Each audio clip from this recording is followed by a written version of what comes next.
लोकसभा चुनाव 2024 को लेकर सोनकच्छ विधानसभा में कार्यकर्ताओं की बैठक आज दिनांक 19 मार्च 2024 को मप्र. कांग्रेस अध्यक्ष जितू पटवारी के निर्देश अनुसार आगामी लोकसभा चुनाव के संबंध में एक मीटिंग रखी गई, जिसमें प्रदेश सह प्रभारी संजय दत्त, पूर्व कैबिनेट मंत्री सज्जन सिंह वर्मा एवं पूर्व कैबिनेट मंत्री हुकम सिंह कराड़ा, जिला प्रभारी धर्मेंद्र सिंह चौहान, जिला कांग्रेस ग्रामीण अध्यक्ष अशोक कप्तान, जिला शहर कांग्रेस अध्यक्ष मनोज राजानी, सोनकच्छ विधानसभा के क्षेत्र टोकाखुर्द कांग्रेस अध्यक्ष राजेश पांडा एवं ब्लॉक कांग्रेस चौबार अध्यक्ष गोपाल कृष्ण व्यास, जनपद पंचायत अध्यक्ष पोपसिंह सिंह जिरवाय, जिला पंचायत सदस्य बने सिंह अस्ताया एन महेंद्र सिंह तालोद, टोकाखुर्द शहर कांग्रेस अध्यक्ष नितिन धाकर, नगर परिषद उपाध्यक्ष आरिफ पटेल टोकाखुर्द, गोलू कुशवाहा, साहिद सिद्दीकी, प्यार सिंह ठाकुर, पूर्व सरपंच करण सिंह गुर्जर, हरी सिंह पटेल, दिलीप मालवीय पटेल एन बाबूलाल पटेल, राजा पटेल, करण सिंह चक्की, राहुल चक्की, बाबूलाल भानेज, गफ्फूर पठान, नाथूसी पटेल, कमल वर्मा, विक्रम सिंह बामनिया, नंदकिशोर अस्ताया, रामप्रसाद मालवीय, रामप्रसाद पनवार, मोहन सिंह अस्ताया, देवकरण अस्ताया, बद्रीलाल प्रजापत, अंबाराम सिंधे, टोंकखुर्द से इस्लाम पटेल की विशेष रिपोर्ट. लोग झूठ बोलकर हमसे वोट ले जाते हैं. उन झूठों को आप जवाब देने का समय आ गया है, क्योंकि पूरी मीडिया बिकी हुई है. क्योंकि पूरी मीडिया वो नहीं दिखाती जो कर राहुल गांधी की यात्रा का समापन अगर आप देखते हैं, राहुल गांधी जी जो भाषण दिए हैं, दिल खोलकर भाषण दिए हैं. वो किसानों के लिए लड़े लड़ रहे हैं, बेरोजगारों के लिए लड़ रहे हैं, महिलाओं के लिए लड़े लड़ रहे हैं, किसानों की आवाज बुलंद कर रहे हैं. अगर आप सब राहुल गांधी की तरह काम करेंगे तो मैं समझता हूँ कांग्रेस वो मजबूत पार्टी है, अभी हारने वाली पार्टी नहीं है. क्योंकि हम लोगों को ढाढ़स बना रहे थे कि कोई बात नहीं, हार जीत होती रहती है. भैया कराड़ा जी और हम लोग थोड़ा परेशान थे. सज्जन भैया ने कहा कि परेशान होने की जरूरत नहीं है. वो वास्तव में परेशान होने की जरूरत नहीं. आज उम्मीदवार के रूप में उनके सुपुत्र, उनके पद चिन्हों पर चलने वाले आदरणीय मालवीय जी हमारे बीच में है. मैं बताना चाहता हूं उन भाजपा के लोगों को कि आज तो ये चुनाव की पहली बैठक है, आके देख लें. न सज्जन भाई चुनाव हारे हैं, न मैं चुनाव हारा हूं, न कराड़ा जी चुनाव हारे हैं. चुनाव हराया गया है. ये घोतक है भीड़.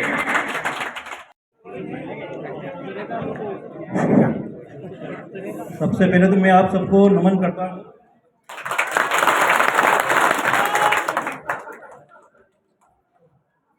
मेरे बाबूजी थी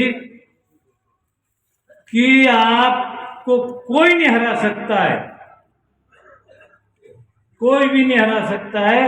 आप अपने पोलिंग से हटके मत जाइए कहीं भी. भले आग लग रही हो, किसी की आग लग रही तो लगने दो. आप अपने पोलिंग पे बैठ जाओ और पोलिंग जिताओ. और जो प्रमुख नेतागण बैठे हैं वहां ये झगड़ा नहीं होना चाहिए. भैया को मालूम है हमारे शाहजहांपुर में नहीं होता है. चुनाव जिताओ प्रमुख लोग और मंच पे बैठो, न तो वहां पीछे बैठो जाके. तो मेरी आपसे प्रार्थना है कि सम्मान तभी मिलता है जब हम पार्टी को मजबूत करते हैं. हम लोग भी आज जाते हैं तो पीछे बैठते हैं भोपाल में, क्योंकि हम हारे हुए हैं. अब क्या कारण है, ये क्या कारण है वो एक अलग बात है, वो बताऊंगा मैं आपको. पर कम से कम वो तो बेईमानी भी करेंगे, सांसद जी भी नहीं आएंगे, पैसा भी नहीं देंगे, गेहूं के भाव में भी मुकर जाएंगे. इन सब चीजों को छोड़ो, कर्ज माफी भी नहीं देंगे आपको. उसकी दवा एक ही है, यह अवसर आया है कर्ज माफी का ले लो या गेहूं का ले लो. जो उचित मूल्य की दुकान वो शासकीय दुकानों पे जो अपन गेहूं बेचते हैं सोसाइटी का, वो 2700 रुपये की जगह 2400 रुपये दे रहे हैं। 2375 कितने दे रहे हैं? 2275 दे रहे हैं। तो अब आप देख लो, तो इनकी कितनी बेईमानी है, इनको सबको बताने में तो बहुत समय लगेगा। मित्रों, आप तो कोई भी रोने मत रो, ये अपने गठार लगा लो चोटी में कि हम अपना पोलिंग तन मन और धन लगाकर, उम्मीदवार की कोई परवाह नहीं करेंगे, उम्मीदवार के पास कोई चक्कर नहीं लगा।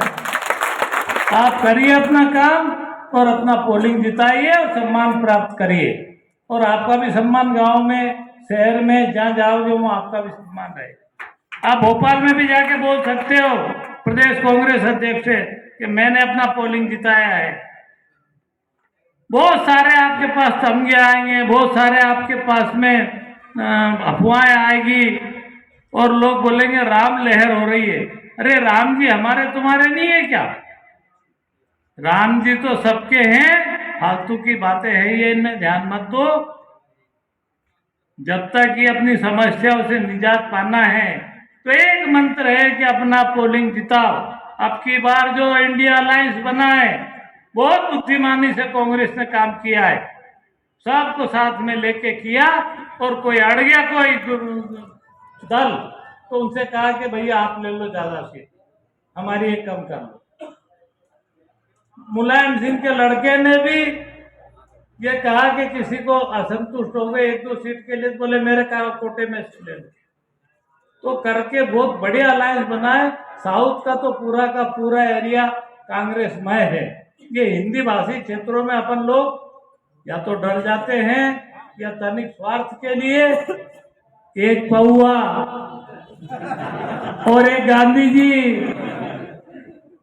उसमें बहुत सारे लोग वोट दे जाते हैं जो नहीं समझते हैं। सच बात है, बुरी लगने की तो जरूर है, आप लोग नहीं लेते हैं, परंतु लेगा कि सज्जन भाई का फोन आया मेरे को, कराड़ा जी का फोन आया, किसी की कोई बात नहीं, शाम की 5 बजे या 7 बजे जो भी टाइम हो, तब तक आप अपना पोलिंग मत छोड़ो और ईमानदार लोगों को पोलिंग एजेंट बनाना। आजकल बीजेपी ने एक नया काम शुरू कर दिया है कि वो क्या करते हैं कि अंदर ही अंदर बात कर लेते हैं। बेचारे गरीब लोग होते हैं कि पोलिंगों पे उनको पैसे दे देते हैं, वो या कह देते हैं कि तू जा पेशाब के बहाने फलाना आदमी मिलेगा, उससे मिल ले जाके, तो फिर तू बोल ले मत, बाकी हम सब कर ले। कोई दूसरा पार्टी में आए और ये नाक रगड़ के आएंगे, इसलिए इनको लेने की भी जरूरत नहीं है, बिल्कुल नहीं है। तो ये तमाम सारा काम है। मित्रों, आप तो अपना अपना पोलिंग जिताओ, भगवान चाहे महाकाल की कृपा अपन पर है, अपन भी भगवान भक्त हैं ऐसा नहीं है, परंतु आप तो यही काम करो, अपने पोलिंग की जिम्मेदारी, यही बात मनसा पूरी आने की, कहने की, मीटिंग करने का एक साथ है। बाकी तो आप सब लोगों का धन्यवाद, आप काफी उपस्थित हुए, हमारा वह आपने उत्साह बढ़ाया है, उम्मीदवार का उत्साह बढ़ाया है, और हम सब लोग आपके कृतज्ञ हैं। धन्यवाद, जय हिंद। बाबूजी के साथी रहे, शाहजहाँपुर के लोकप्रिय नेता, जन जन के लाडले, मेरे आशीर्वाद दाता आदरणीय कराड़ साहब, सुजालपुर के विधानसभा के हमारे प्रत्याशी रहे आदरणीय श्री करवार साहब, जिला कांग्रेस के हमारे अध्यक्ष आदरणीय पटेल साहब, हमारे प्रभारी आदरणीय चौहान साहब, जनपद के हमारे अध्यक्ष व आदरणीय सिंह साहब, खूब सिंह जी, हमारे आदरणीय बघेल साहब, आदरणीय तालो साहब और आदरणीय मंच, यहाँ जितने बैठे हैं मैं सबको नमन करता हूँ, क्योंकि अधिकतर मेरे बाबूजी के साथी रहे हैं। मैं हमेशा आपके बीच में कहीं ना कहीं शादी ब्याह हो चाहे दुख सुख में हमेशा कहीं से आता जाता हूँ। मैं आभार करता हूँ, धन्यवाद देता हूँ कि आप सब इस विकट परिस्थिति में आप हाजिर हुए हैं। मैं सिर्फ एक बात और कहना चाहता हूँ, जैसे मेरे पास भैया का मैसेज आया कि राजन बाबू आपको चुनाव लड़ना है, मेरी मम्मी बोली वो बहुत कुछ दिया है, कांग्रेस ने हमको मान सम्मान दिया है, तो मैंने कहा ठीक है मम्मी, आपने बोल दिया है चुनाव लड़ेंगे, चुनाव दमदारी से लड़ेंगे, और मैं आपके विश्वास पर लड़ना चाहता हूँ, आपके सहयोग से लड़ना चाहता हूँ, आपके आशीर्वाद से लड़ना चाहता हूँ। मैं आपको एक विश्वास और दिलाना चाहता हूँ कि जब भी आप बोलोगे मैं 24 घंटे आपके यहाँ हाजिर रहूँगा, आपके लिए तन मन धन से सेवा करूँगा। मैं पुनः आप सबका आभारी हूँ, हमारे मंचा सिंह जितने इनका सबका आभारी हूँ। ऐसे ही आपकी कृपा, आपका आशीर्वाद, आपका स्नेह बना रहे। बहुत बहुत धन्यवाद। से चुनाव लड़ेंगे, ये कितनी बेईमानी कर ले नरेंद्र मोदी, लेकिन हमारा कार्यकर्ता मैदान में जाबाज सिपाही की तरह। भैया जैसे कि मतलब कि अभी कुछ लोगों ने हमें मतलब कि हमारे कानों में जानकारी आई है कि आपकी सरकार बनने पर जितनी भी गारंटी ले रहे हैं ये 100% पूर्ण होगी या नहीं होगी? देखिए यह झूठी गारंटी रहती नहीं है। बिना गारंटी के मनमोहन जी की सरकार में 72,000 करोड़ रुपये हमारी सरकार। हमने राइट टू फूड, जो भोजन का अधिकार, राइट टू एजुकेशन हमारी सरकार लाई, राइट टू इन्फॉर्मेशन हमारी सरकार लाई। हमने तो दमदारी से बिना गारंटी दी, हमने तो योजनाएं लागू कर दी। इसने जो गारंटी दी है मोदी ने, सारी की सारी झूठी। इनने कहा था 15 लाख हर खाते में डालेंगे, कहाँ है? इन्हें काला धन विदेश से लाऊंगा, कहाँ है? इन्हें कहा 2 करोड़ नौजवानों को मैं नौकरी दूंगा हर साल, कहाँ है? उन्होंने कहा कि मैं किसानों की फसल का दुगना मूल्य दिलाऊंगा, कहाँ है गारंटी? ये तो झूठ की बुनियाद पर खड़ी सरकार है, अब ढह जाएगी।